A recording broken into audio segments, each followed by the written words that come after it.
गुप्त रखना चाहिए, अपनी दिनचर्या को प्रकाशित नहीं करना चाहिए। यदि प्रकाशित कर दोगे पक्का 100% छूट जाएगी, 100% छूट जाएगी। ये विश्वास, मतलब एक बार नहीं कई बार अनुभव कि जैसे प्रेम में आकर के बता दिया, उसमें विघ्न पड़ गए।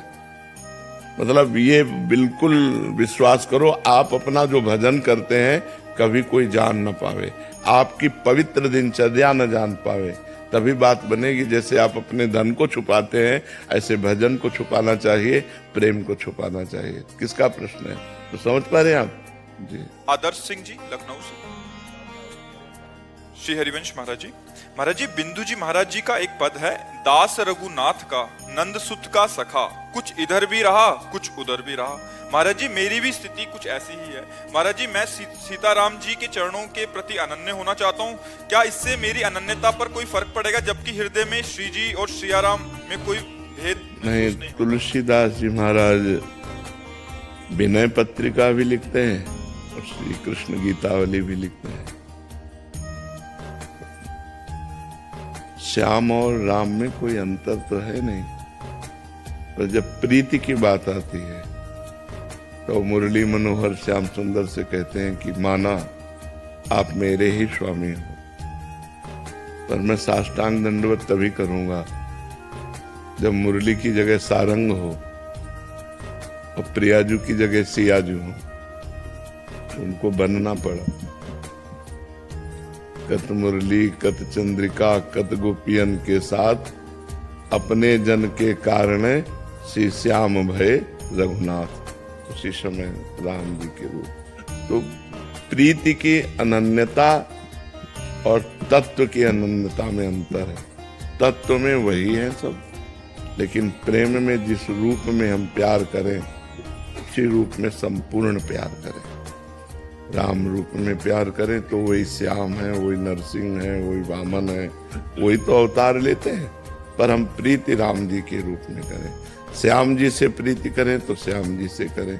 एक जगह मन है, या जो एक मन बहुत ठौर करी, कहीं कौने सचुपायो। ये एक मन बहुत जगह नहीं लग सकता, एक जगह ही लगाओ। तो मन को समेटो और राम रूप में लगाओ या श्याम रूप में लगाओ, वो एक ही है, पर एक जगह लगाओ। इससे आनंद की अनुभूति होगी। सोहम गोयल जी मुंबई से। महाराज जी मेरा सवाल है कि हमें भगवान दिखते क्यों नहीं महाराज जी? इन नेत्रों की क्षमता नहीं है। ये जो नेत्र बने हैं ये त्रिगुण माया से बने हैं। ये तीन ही देख सकते हैं, सतोगुण रजोगुण तमोगुण। और सतोगुण रजोगुण तमोगुण से बनी हुई वस्तुएं देख सकते हैं। देखो अंदर की जो वृत्तियां हैं हम उन्हीं को नहीं देख पाते जब तक एकाग्र नहीं होते, मन को, बुद्धि को, चित्त को। अभी तो बच्चा है, लेकिन उसका प्रश्न बहुत बढ़िया है, इसलिए सबके लिए भगवान है पर दिखते क्यों नहीं, ये तो सबकी बात है ना। तो जब तक हमारे नेत्रों में प्रेम नेत्र नहीं आएंगे तब तक हम भगवान को नहीं देख सकते। जो हमारे हृदय में प्रेम नेत्र हैं वो जब खुलते हैं तो इन्हीं नेत्रों में उनका प्रकाश होता है। और इन्हीं नयनन सब सुख देखे, अपनो जन्म सुफल कर लेखे। इन्हीं नेत्रों से फिर वो देख पाते हैं, क्योंकि इन नेत्रों में प्रेम नेत्र प्रकाशित हो जाते हैं। जैसे विराट रूप देखने के लिए भगवान ने अर्जुन की दृष्टि में दिव्य दृष्टि दी, तो विराट रूप देख पाए। श्री कृष्ण रूप तो बराबर देख रहे थे, लेकिन विराट रूप देखने के लिए भगवान ने दिव्य दृष्टि दी। ऐसे ही सर्वत्र भगवान विराजमान है, सबके हृदय में भगवान विराजमान है। जब तक हमारे हृदय में प्रेम नहीं होगा तब तक हम नहीं देख पाएंगे। प्रेम से प्रकट होए में जाना, हरि व्यापक सर्वत्र समाना, प्रेम से प्रकट होए में जाना। जब तक प्रेम नहीं है तब तक भगवान का दर्शन नहीं हो सकता। जब तक ज्ञान नेत्र नहीं तब तक तत्व दर्शन नहीं हो सकता। तो प्रेम का प्रादुर्भाव तब होता है जब खूब नाम जप करे। तो आप नाम जप करते हो और नाम जप करो, ठीक है? फिर भगवान जी आपसे आके हाथ मिला लेंगे ऐसे आके, ठीक है? तैयार रहना, खूब नाम जप करो। चांदनी जी दिल्ली से। महाराज जी, हमारे पिछले कर्म हमारे वर्तमान और भविष्य को कैसे प्रभावित करते हैं? क्या पिछले अच्छे कर्म वर्तमान में कुछ हमें अच्छा दे के जाते हैं? हाँ, या वर्तमान में क्यों हो अच्छा कर्म? वर्तमान का अच्छा कर्म तत्काल तो शांति देगा, लेकिन परिणाम आगे देगा। तत्काल फल नहीं मिलता है। नहीं तो अच्छे कर्म करने वाले दुखी देखे जाते हैं, बुरे कर्म करने वाले कहीं कहीं सुखी देखे जाते हैं। तो वर्तमान में वो बुरा कर रहा है तो उसका परिणाम भविष्य बुरा होगा। वर्तमान में भला कर रहा है तो उसका परिणाम भविष्य अच्छा होगा। वो हो सकता है अगले जन्म में मिले, लेकिन अभी वर्तमान में जो हमें भोगने को मिलेगा वो पूर्व कर्म का मिलेगा। हम बुरा करें या भला करें उसका कोई परिणाम अभी नहीं मिलेगा, अभी हमें पूर्व का मिलेगा। अब उसका परिणाम में मिलेगा, अच्छा करेंगे तो अभी हृदय में शीतलता होगी, बुरा करेंगे तो हृदय हमारा जलेगा, लेकिन कर्म का परिणाम आगे प्राप्त होगा। हमारा शरीर जब रचा गया तो दो कर्मों से रचा गया, पाप और पुण्य।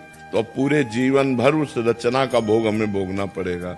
जो विधना ने लिख दिया, छठी राव के अंक, राय घटे न तिल बढ़े, रहुरे जीव निसंग। पूरे जीवन में सुख दुख का चक्र आता रहेगा। आपके आज के करने से उस पर कोई फर्क नहीं पड़ने वाला। हाँ, एक फर्क पड़ जाएगा भजन से।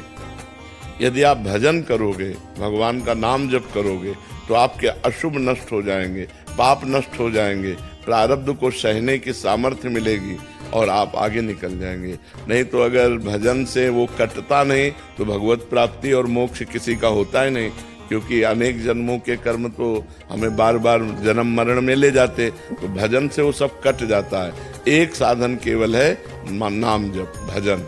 जितना भजन करोगे उतना बुरे प्रारब्ध को वो दबाएगा, अच्छे प्रारब्ध को उभारेगा और आपके दोनों को नष्ट करके भगवत प्राप्ति करा देगा। मुकेश जी दिल्ली से। राधे राधे महाराज जी। महाराज जी, जीवन में बहुत कुछ तो ज्ञात नहीं है, जितना भी अल्प सामर्थ्य युक्त साधन करने से बदलाव और प्रकाश ना आए तो क्या करें जिससे उत्साह और प्रकाश आनंद आए? उसी साधन को और बढ़ाता जाए। जो साधन पकड़े पर वो साधन शास्त्र सम्मत होना चाहिए, संतों द्वारा सेवित होना चाहिए, मनमानी नहीं होना चाहिए, नहीं तो उस पर विश्वास नहीं है। जैसे गुरु परंपरा युक्त सिद्ध मंत्र होना चाहिए, गुरु परंपरा युक्त साधना होनी चाहिए। तो वो जब हम साधना करें तो हमें कोई अनुभव ना हो तो भी हमें करते रहना चाहिए। जैसे हम कई दिन के भूखे हैं और हम एक कवल खाएं तो कुछ अनुभव नहीं होता, 2-4 कवल खाएं तो अनुभव नहीं होता। जब आधा पेट हो जाता है तब स्वाद आता है भोजन में। नहीं, आधा पेट तो भरना ही होता है जल्दी जल्दी। ऐसे ही हम अनंत जन्मों में दुष्कर्म हुए हैं, अनंत जन्मों में पाप हुए हैं। तो हमारा जो साधन है पहले उस पाप कर्म को नष्ट करेगा, तब आनंद आएगा। जब वो पाप कर्म नष्ट होगा और जहां आनंद आया, अब आनंद बढ़ता ही चला जाएगा, वो क्षीण नहीं होगा। हो सकता है 10 वर्ष साधना करने पर नष्ट हो सकता है 10 महीने में नष्ट हो जाए। अब आपकी साधन पद्धति कितनी जोर की है, उतने जोर का वो आक्रमण करेगा। आपके पूर्व पापों पर आक्रमण करके जब उसको विध्वंस कर देगा आपका भजन, तब आपके अंदर आनंद की अनुभूति होगी। नहीं तो 10वें वर्ष साधना करने पर हृदय जलता है, काम क्रोध आते रहते हैं, बड़ा विघ्न दिखाई देता है, वो सब कूड़ा करकट साफ कर रहा है। साधन कभी व्यर्थ नहीं जाता, क्योंकि अविनाशी का जो साधन है वो अविनाशी होता है, तो वो उसका विनाश करेगा ही करेगा। हमें धैर्य पूर्वक अपने साधन में लगे रहना चाहिए और साधन को बढ़ाते रहना चाहिए, पर साधन के विघ्नों से दूर रहे। साधन को छोड़े ना, साधन में आस्था कम न होने पावे और अन्य आचरण पाप के न बनने पावे, तो काफी समय में आपको अनुभव हो जाएगा कि हमारा साधन सफल हुआ। पर साधन छोड़े ना, चाहे सफलता लगे या न लगे, वो काम कर रहा है। जैसे हम कई दिनों के भूखे थोड़ा भोजन पाए तो हमको ऐसा नहीं लगता कि भोजन जाके कुछ कर रहा है, लेकिन वो तृप्ति कर रहा है, वो भोजन तृप्ति कर रहा है। आप पाते रहिए, थोड़ी देर में आपको लगने लगेगा कि हमारी तृप्ति हो गई। ऐसे ही भजन आपका काम कर रहा है, लेकिन समय व्यतीत होने दीजिए और भजन बढ़े, तब वो आपको अनुभव में आएगा कि वो सब पापों का नाश करके हृदय को शीतल करके आपका परम मंगल कर रहा है। श्री हरिवंश महाराज जी, आपके चरणों में कोटि कोटि प्रणाम। महाराज जी, आपकी कृपा से आपके बताए हुए मार्ग पर चलने की कोशिश कर रहा हूँ, लेकिन महाराज जी कोई भी संकल्प 15 से 20 दिन से ज्यादा उसका पालन नहीं कर जा पाता। उसका कारण है ब्रह्मचर्य की हीनता। आगे वही लिखा कि मतलब बार बार गिरा देती है ये काम वासना। तो महाराज जी जीवन मतलब मेन पॉइंट जो है वो ब्रह्मचर्य खंडन है। अगर थोड़ा ब्रह्मचर्य पर ध्यान दे दीजिए तो दिनचर्या ठीक हो जाएगी। ब्रह्मचर्यहीन पुरुष की कभी एक दिनचर्या नहीं चल सकती, ये पक्का नियम है। और ब्रह्मचारी की दिनचर्या में कभी फर्क नहीं पड़ सकता। इसलिए कोशिश करो नाम जप करते हुए, पवित्र आहार अल्पाहार लेते हुए, कुसंग का त्याग करते हुए, मोबाइल से या व्यक्ति से कुसंग न होने पावे, शास्त्र विरुद्ध संग न होने पावे, और अपने हाथ से कोई ऐसे आचरण न करे, तो फिर ब्रह्मचर्य का पोषण जरूरी है। परमार्थ में चलने के लिए ब्रह्मचर्य अति आवश्यक है। यदि चाहे वो गृहस्थ ही क्यों ना हो, तो गृहस्थ का मतलब थोड़ी कि रोज पे विचार करो, नहीं, एक उसमें भी मर्यादा है। शास्त्र में वर्णन है कि मासिक धर्म के होने के 1 सप्ताह बाद पवित्र होने पर संतानोत्पत्ति के लिए गृहस्थ धर्म में लिखा हुआ है 1 महीने में एक बार संतानोत्पत्ति के लिए मासिक धर्म के 1 सप्ताह बाद बकाया ब्रह्मचर्य रहे। तो गृहस्थ में भी ब्रह्मचर्य की आवश्यकता है। ऐसा थोड़ी कि मनमानी आचरण तो फिर नष्ट हो जाएगा, क्योंकि जीवनी शक्ति है ब्रह्मचर्य, वो जब तक ठीक नहीं रहेगी तब तक ठीक नहीं रहेगा। तो ब्रह्मचर्य पर सुधार करो। क्यों भाई? हाँ, मतलब कोशिश पूरी करते हैं महाराज जी, लेकिन 10 दिन एकदम अच्छे से रहेंगे।